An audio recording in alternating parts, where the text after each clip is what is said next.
Harman, then Julandi, and Mitali is here. So I would like to dedicate this award to all of you. Can we have a round of applause, ladies and gentlemen?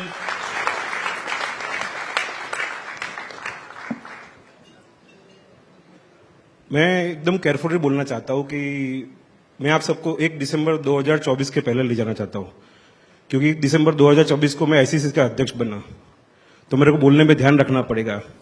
इसलिए मैं आप सबको 1 दिसंबर 2024 के पहले ले जाना चाहता हूं। 23 अक्टूबर 2019 को मैंने बीसीसीआई का सचिव का चार्ज संभाला।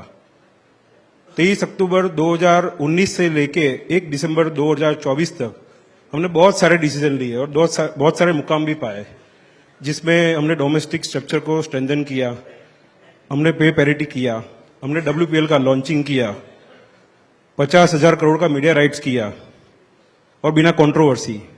Nowadays 50,000 crore without controversy, that's a big thing. हमने नेशनल क्रिकेट एकेडमी बनाई जिसमें 20 लाख स्क्वायर फीट कंस्ट्रक्शन है, जिसमें सारी फैसिलिटी है।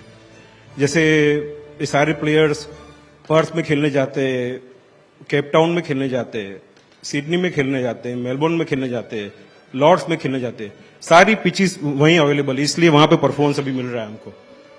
और ऐसे बहुत सारे डिसीजन हमने लिए, लेकिन सबसे पसंदीदा मेरे जो 2 डिसीजन है उसमें पे पैरिटी और WPL का लॉन्चिंग।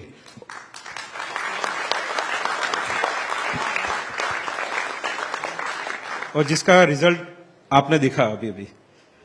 लेकिन मैं फिर से हरमन और पूरी टीम को बहुत बहुत बधाई देना चाहता हूं। आपने पूरे देश का दिल जीता और आपने लड़कों को भी कम्पीट किया और उनको भी प्रेशर बनाया, इसलिए आपको बहुत बहुत बधाई।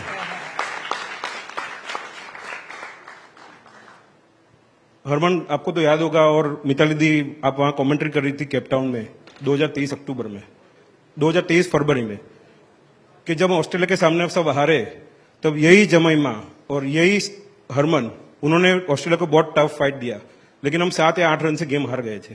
लेकिन वो बदला हमने DY पाटिल स्टेडियम में पूरा किया।